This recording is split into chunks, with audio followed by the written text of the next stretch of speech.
오늘은 봉독했던 말씀으로 사냥꾼의 올무에서 벗어나는 법 함께 은혜 나누겠습니다. 마태복음 4장 19절에서 주님은 갈릴리 호수에 직업적인 낚시꾼인 베드로와 안드레 형제를 이렇게 초청하셨습니다. 말씀하시되 나를 따라오너라.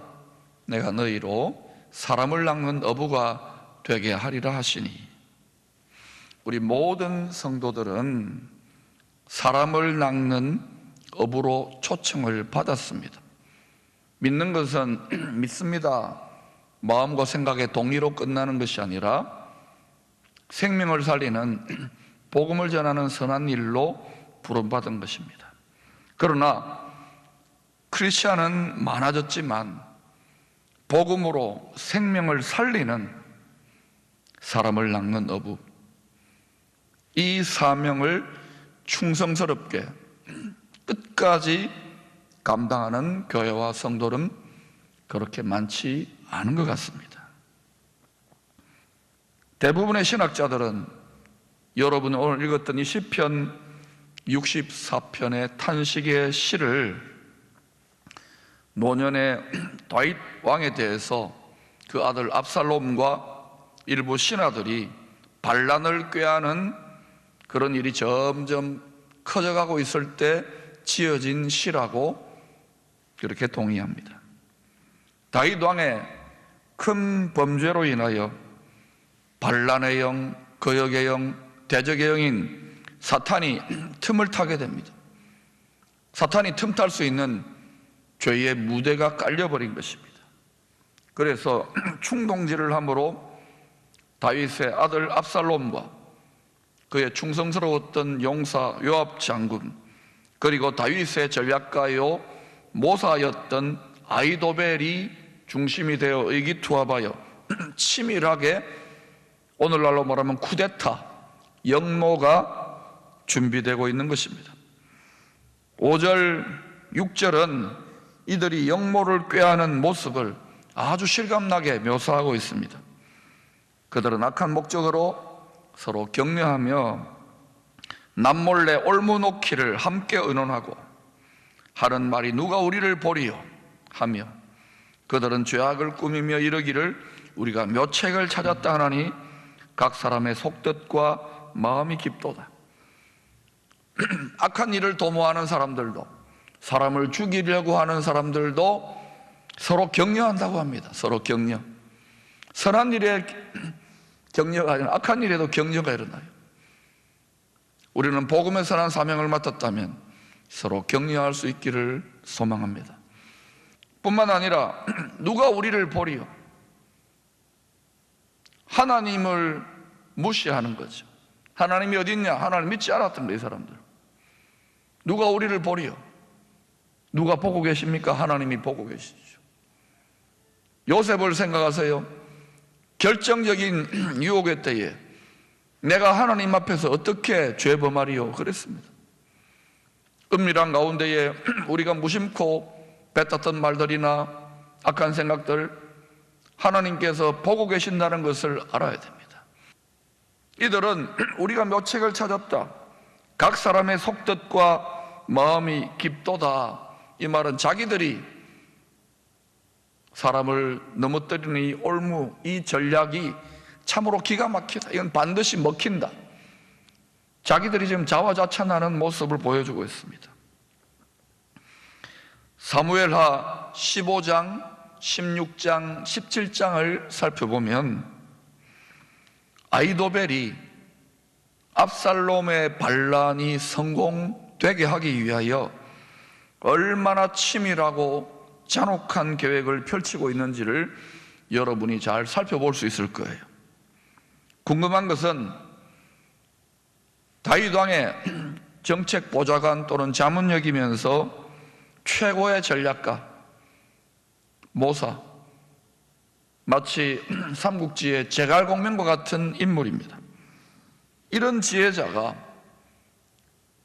다윗이 하나님 앞에 어떻게 쓰임받아왔고 하나님의 사람이라는 것을 오랜 세월 경험했을 것인데도 왜 이렇게 아히도벨이 미련한 짓에 가담하게 되었을까요?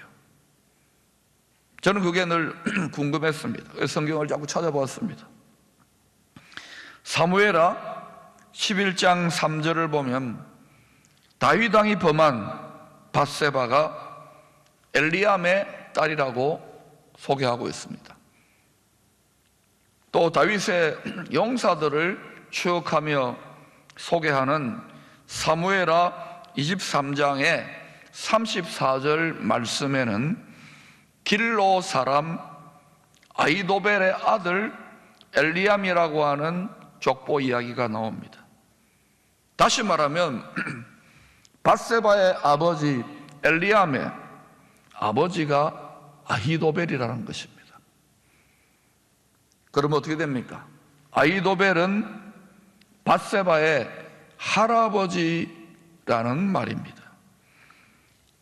아히도벨이 정말 밧세바의 할아버지가 맞다면 한번 생각을 해보십시다. 손녀가 지금 왕비가 되었어요. 이 아히도벨이 이전에 그저 부하로 있던, 다윗의 부하로 있던 우리아가 살인교사로 죽었잖아요. 그리고 이제 그 손녀가 왕의 사랑을 얻어서 다윗 왕의 왕비가 되었다. 그러면 가치관이 다른 사람 같으면 좋아했겠지만 이 지혜자 아히도벨은 다윗 왕이 자신의 손녀가 단란하게 행복하게 살았던 그 가정을 무너뜨려 버렸잖아요. 다윗의 범죄로. 또 예루살렘 사람들 그리고 당시 남유다 사람들에게 이 소문이 얼마나 많이 퍼져갔겠습니까? 오늘날로 말하면 신문이나 유튜브나 인터넷에 대스특필 되었을 것입니다. 자기 집안의 명예가 송두리째 날아가고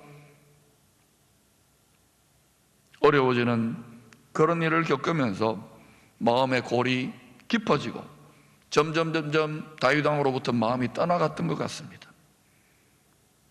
그러니 이 아히도벨 그 마음의 골, 마음의 상처를 통하여 자기 가족, 자기 가문의 명예를 실추시키고 또 손녀의 가정을 무너뜨렸던 이 다윗 왕 안갚음을 해줘야 되겠다. 복수를 하고야 말리라. 하나님은 자기가 복수하지 마라 그랬어요. 사람의 복수하지 마라 그랬죠. 그런데 이 지혜자도 그 덫에 걸려들었어요. 그 올무에 걸려들었어요. 그래서 자기의 탁월한 제갈공명 이상의 그 지혜로 다윗 왕을 죽이고 끌어내리려고 하는 반란의 계략을 도모하는데 그 계략이 얼마나 철저하고 잔인하고 무섭던지요. 또 이들의 사주를 받고 선동되어진 사람들이 음해하는 말들로 공격을 합니다. 다윗 왕을. 오늘날도 여러분 여론 조작, 댓글 공작 이런 일들 있잖아요. 없다고 할 수 없지 않습니까? 선동되는 사람들의 음해하는 말이 다윗 왕을 계속 공격하면 다윗 왕의 리더십이 많이 흔들렸던 거예요. 다윗 왕의 보조가 흔들렸던 거예요. 산전수전을 많이 겪었습니다. 다윗은 많은 어려움을 수도 없이 겪었는데도 그들의 음해하는 말이 얼마나 힘들고 고통스러웠던지 3절, 4절에서 이렇게 장탄식을 합니다. 우리 같이 한번 읽어보십시다. 시작. 그들이 칼같이 자기 혀를 연마하며 화살같이 독한 말로 겨누고 숨은 곳에서 온전한 자를 쏘며 갑자기 쏘고 두려워하지 아니하는도다. 여러분,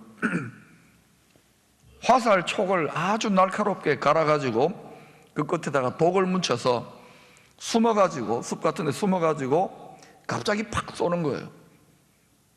방심해 있을 때. 그렇게 하면 얼마나 준비할 막을 틈도 없이 그 화살이 날아오면 얼마나 치명적인 결과를 초래합니까? 다윗이 지금 겪는 것은 다시 말하면 자기를 비난하고 선동되어진 사람들의 잔인한 말. 다윗이 사울로부터 잘 사는 나라를 만들고 이야, 다윗 왕국, 위대한 왕국, 칭송받았을 다윗이 왜 이 지경이 되었을까요? 여러분, 나라는요, 우리도 거룩한 나라입니다. 왜 나라가 망하느냐고요? 전쟁 때문에, 핵미사일 때문에, 또는 전염병 때문에? 그것도 맞겠죠. 그러나 더 깊은 원인을 들어가면 죄 때문에. 다윗이 왜 이렇게 됐을까요? 사단이 역사할 수 있는 무대가 깔렸잖아요. 거룩한 나라 된 우리도 이러한 다윗의 환란을 경험하지 않으려면 죄에서 떠나, 죄 바이러스가 더 치명적이라는 걸 알아야 됩니다. 거룩과 경건, 세상과 구별되어진 삶을 살라고 성경 말씀이 끊임없이 교회와 성도들에게 외치는 이유는 그것이 우리의 안전과 건강과 영원한 행복을 위한 것이라는 것을 기억하십시오. 전쟁의 달인 다윗은 얼마든지 격노하고 울분을 터뜨리면서 전쟁의 전문가입니다. 세력이 약해졌더라도, 자기가 노쇠해졌더라도 얼마든지 자신들을 따르는 국민들이 있을 거예요. 세력이 있었어요. 자기 아들 압살롬과 저 나쁜 놈들하고 다 잔인한 전쟁으로 피비린내 나는 동족 상쟁을 얼마든지 벌일 수 있을 것입니다. 그런데 다윗은 그렇게 하지 않았어요. 일반적인 세상의 왕이었다면 아버지와 아들이 권력 투쟁을 위해서 피나기까지 전쟁했을 겁니다만, 여러분, 이 역사적인 스토리를 기록한 사무엘하를 읽어보면 다윗은 이 모든 시련과 시험을 자신을 연단하시는 하나님의 깊고 높은 섭리의 관점에서 담담히 받아들이고 있습니다. 이 멍해를 받아들이고 있어요.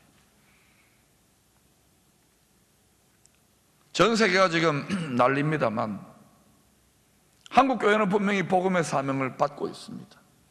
이 대한민국도 아주 중요한 위치에 있는 이 나라를 향한 이 재앙이 지금 강 건너 불구경이 아닙니다. 더 어려워질 가능성도 있는 거예요. 이것이 우리 자신과 우리 가정과 먼저는 사명을 맡은 교회와 이 민족을 연단하시는, 테스트하시는 믿음으로 하나님의 높고도 깊은 섭리 속에서 우리 또한 다윗처럼 담담히 하나님을 의뢰하며 인내하며 이 환난의 때를 통과해 갈 수 있게 되기를 축원합니다. 그러나 담담히 있다고 해서 다윗이 그저 절망하며 눈물만 흘리며 근심과 염려에 사로잡혀 울고만 있지 않았습니다. 다윗이 이 개인적인, 국가적인, 결정적인 위기의 때에 승리할 수 있었던 이유가 1절에 잘 나타나 있습니다. 하나님이여, 내가 근심하는 소리를 들으시고 원수의 두려움에서 나의 생명을 보존하소서.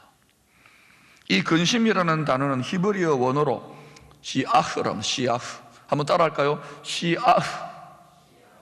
예, 흐라고 하는 발음이 좀 어려운데 이 시아흐는 근심, 불평의, 불만의 뜻도 있지만 놀랍게도 이 단어에는 동전의 양면처럼 묵상, 기도의 뜻도 포함되어 있다고 합니다. 그래서 킹 제임스 영어 번역 성경에는 이 근심을 prayer, 기도라고 그렇게 번역했습니다. 다윗의 1절의 근심의 소리는 그저 절망의 탄식, 두려움과 염려의 그러한 탄식, 분노 이런 것만이 아니라 하나님의 말씀을 묵상하며 그 속에서 하나님의 뜻을 찾고 그리고 그 뜻을 따라 간절히 기도했다는 의미도 포함되어 있는 것입니다. 우리 또한 이런 힘든 일을 당할 때에 마음이 흔들리고 어려워질 수 있지만 동일한 승리의 원리가 어디에 나와 있느냐? 신약의 빌립보서 4장 6절 7절에 보면 아무것도 염려하지 말고 오직 모든 일에, 이 전염병 재앙의 일조차도 오직 모든 일에 기도와 간구로 너희 구할 것을 감사함으로 하나님께 아뢰라. 그리하면 모든 지각에 뛰어난 하나님의 평강이 너희 마음과 생각을 지키시리라. 이때야말로 우리 마음과 생각을 지키시는 하나님의 평강의 능력을 경험하기를 원한다면 다른 길이 없어요. 하나님이 내가 그렇게 할 텐데 조건이 있어요. 염려하지 말고 모든 일에 대해서 기도와 간구로, 이 일도 기도와 간구의 대상인 줄로 믿습니다. 아이 목사님, 세상 물정 의료 지식이 부족해서 그렇습니다. 마스크를 많이 사놓아야 됩니다. 그것도 맞아요. 그러나 모든 일에 대해 기도와 간구로 밀려오는 두려움과 근심을 이기고 다윗도 또 바울도 동일한 원리예요. 근심을 묵상으로, 염려를 기도로 바꿀 수 있게 되기를 축원합니다. 7절 9절은 이러한 다윗의 간절한 기도에 하나님께서 어떻게 응답하셨는지를 잘 설명하고 있습니다. 그 중에 7절 한 절만 살펴보십시다. 우리 같이 읽어보실까요? 시작. 그러나 하나님이 그들을 쏘시리니 그들이 갑자기 화살에 상하리로다. 아까 우리 앞에서 읽었던 독화살 이야기가 있잖아요. 갑자기 날카롭게 갈아서 숲속 같은 데서 갑자기 쏘아서 다윗에게 상처를 준 것처럼 하나님이 다윗에게 영감을 주셔서 이런 표현을 한 거예요. 하나님이 하셨어요. 다윗이 직접 한 게 아니라 하나님이 그들 사람을 죽이려고 하고 음해하고 악한 일을 하는 그들을 쏘시리니 그들이 갑자기 이 갑자기라는 단어에 주목하십시오. 화살에 상하리로다. 여러분, 하만이 모르드게, 에스더의 숙부 모르드게를 잡아 죽이려고 25m짜리 높은 장대를 준비해가지고 이제 덫을 놓아서 올무를 놓았습니다. 꼼짝없이 이제 모르드게는 잡히게 됩니다. 그리고 온 이스라엘 민족이 그렇게 하고 난 다음에 이 페르시아 제국의 왕의 힘을 빌려가지고 다 민족 자체를 멸절해 버리려고 합니다. 그 하만의 정신을 누가 사로잡고 있는 것 같습니까? 누가 사로잡고 있는 것 같아요? 사단의 관심사, 사망의 영은 항상 그리스도와 그의 기름 부음 받은 자들을 대적하고 죽이고 멸망시키려고 한다는 것을 아셔야 됩니다. 우리 그리스도의 군사된 성도들의 주적은 세상 사람들이 보지 못하는 하늘에 있는 악한 영들입니다. 사망의 영이 역사하는 것을 끊으려면 죄에서 떠나는 수밖에 없어요. 그래서 이 시대야말로 진실된 회개의 기도가 필요한 것입니다. 그때 어떤 일이 납니까? 에스더가 자신의 왕비로서의 편안한 자리를 박차고 온 민족에게 나를 위하여 3일간 금식하라 그러고 죽으면 죽으리라고 아하수에로 왕에게 나아가서 민족을 구원해내는 위대한 역사를 이루게 되는 것입니다. 그때 어떤 일이 납니까? 갑자기 상황이 달라져 가지고 하만이 거꾸로 장대에 매달리게 됩니다. 하나님이 그 금식의 기도에 응답하시지 않습니까? 이것이 옛날 이야기로 끝날 것 같습니까? 이 환난과 재앙이, 전염병이 나라 전체를 덮치기 일보 직전입니다. 사랑하는 여러분, 에스더와 같은 기도가 필요하지 않나요? 다윗의 승리, 바울의 승리에 참여해야 되지 않을까요? 지금이야말로 환난에 빠진 이 대한민국, 이 나라를, 이 민족과 나라의 주관자 되시는 하나님 앞에 교회와 성도들이 진정으로 기도의 승부수를 띄워야 될 때가 아닐까요? 예수 그리스도가 십자가에 못 박혔습니다. 백성들의 선동으로 못 박아 죽이기 위해서 죽었습니다. 3일간 무덤 속에 있었습니다. 그런데 갑자기 호련히 부활하셔서 사망의 권세를 깨어버리는 거예요. 이와 같이 하나님은요, 시험 당할 즈음에, 망할 즈음에 예수님은 아예 죽었어요. 공의로우신 하나님, 정의의 하나님이 하나님의 법의 기준에서 참다가 악이 너무 관영해지고 죄악이 너무 창궐하고 가득 차게 되면은 하나님께서 이제는 어때요? 절체절명의 위기, 망할 위기, 시험이 극에 달하는 때에, 어둠이 가장 깊어질 때에 하나님은 호련히 상황을 역전시키셔서 성도들의 간절한 기도를 들으시고 전쟁에 전능하신 하나님의 역전 드라마가 펼쳐지는 거예요. 그래서 요한계시록에 주님 오실 때 일어나는 주님에 대한 하나의 계시적 비유가 광명한 새벽별입니다. 광명한 새벽별은 언제 빛이 납니까? 새벽의 어둠이, 한밤중의 어둠이 가장 깊을 때에 광명한 새벽별이 찬란하게 빛나는 거예요. 지금 정치, 경제, 의료, 문화, 예술 모든 분야에 속수무책입니다. 속수무책인 이때에 누가 이 어두워지고 혼동하고 진동하는 시대 속에 누가 진정으로 우리의 참빛이 되고 광명한 새벽별이 되어야 되겠습니까? 우리의 어두워지고 흔들리는 공허한 심령 속에 말씀과 기도로 광명한 새벽별이 여러분의 어두워지기 쉬운 심령을 밝힐 수 있기를 축원합니다. 갑자기 그때의 역전이 시작될 줄로 믿습니다. 악으로 악을 갚지 말라고 했습니다. 선으로 악을 이기라고 했습니다. 말씀과 기도의 선으로 악한 사망의 원수의 올무를 벗어날 수 있게 되기를 축원합니다. 가뜩이나 경제도 힘들고 경기도 힘들다, 먹고 살기 힘들다는 이때에 재앙의 전염병인 코로나 바이러스까지 더해져 가지고 더 큰 시험의 올무가 우리를 덮쳐오고 있습니다. 근심합니다. 불평합니다. 불만합니다. 욕이 나옵니다. 그러나 여러분, 다윗은 어떻게 이겼습니까? 하나님의 말씀을 시야흐, 근심 속에 묵상했습니다. 또한 이 두려움 속에 시야흐, 하나님의 말씀을 잡고 기도했습니다. 그리하여 마침내 다윗은 개인적인 위기, 인생의 가장 극한 위기, 그리고 국가적인 다윗 왕국의 위기 속에서 이 탄식의 탄원시 시편 64편은 오늘 10절 말씀으로 끝나고 있는 것에 주목하십시다. 같이 한번 10절 말씀을 읽어보실까요? 시작. 의인은 여호와로 말미암아 즐거워하여 그에게 피하리니 마음이 정직한 자는 다 자랑하리로다. 하나님의 승리, 사랑이신 하나님의 승리를 찬양하며 노래하며 즐거워하고 있습니다. 이 방송을 듣는 사랑하는 성도 여러분, 또 낙심 중에 있는 분들, 이 상황을 혈과 육으로 물질로만 바라보지 마시고 눈에 보이고 나타난 것은 보이지 않는 하나님의 다스림 속에서 이것이 주관되어지고 있다는 것을 믿을 수 있게 되기를 축원합니다.